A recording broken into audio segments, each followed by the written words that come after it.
এদের জন্ম হয়েছে আমাদের বাড়িতে। এরা 4 ভাই বোন।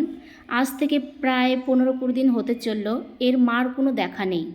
একদিন গিয়েছিলাম দেখতে, তো দেখলাম ওরা 4 ভাই বোন শুয়ে আছে। তার মধ্যে একটা বিড়ালে বাচ্চা, দেখতে খুব সুন্দর সাদা কালারের। তো আমার খুব পছন্দ হয়েছিল ওটা।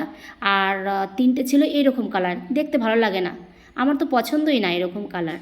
কিন্তু হঠাৎ করে একদিন তুলসী পাতা আনতে গিয়ে দেখলাম যে একটা বিড়ালের বাচ্চা শুধু কান্না করছে। তা আমি ঘরে গিয়ে দেখলাম কিসের জন্য কান্না করছে, দেখে আসি। এখন দেখলাম যে ও একাই, আর ওর 3 ভাই বোন কোথায় গেছে জানি না, ওর মার কোনো দেখাই নেই। এখন দেখলাম ও কান্না করছে। আমার ছেলেকে বললাম, দেখ বিড়ালের বাচ্চা আমাদের বাড়িতে হয়েছে, তো ও খুব কান্না করছে। তার জন্য ছেলে বলল, মা ওকে এনে কিছু একটা খাইয়ে দাও। তখন আমি ভাবলাম যে সত্যি তোর তো কেউ নেই এখন, তাহলে ঘরে কি আছে? আমার আমল দুধ ছিল, সেটা গুলিয়ে ওকে খাওয়ালাম। তারপর ঘরে রাখলাম, দেখি শুধু কান্নাই করে, কান্নাই করে। ওই যে একটা মায়া, ও তো কাউকে পাচ্ছে না।